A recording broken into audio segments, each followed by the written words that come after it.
ഈ പെരുന്നാളിൻ ഞാന് നാട്ടിൽ പോരണമെന്ന് വിചാരിച്ചത് എല്ലാം തകർന്നങ്ങ് പോയിന്ന്. ഗൾഫെന്ന നാട്ടില് പെട്ട് പോയതാണ്. ലീവിന്റെ കാര്യത്തിൽ ഞാൻ ടെൻഷനിലാണ്.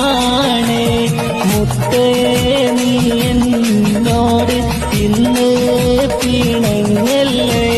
അല്ലാഹു തൗഫീഖ് ചെയ്താൽ ഞാൻ എത്തിയിടാം.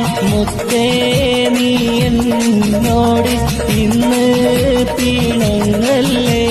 ഇൻഷാ അല്ലാഹ് പൊന്നെ അടുത്ത വർഷം എത്താം. Download ShareChat.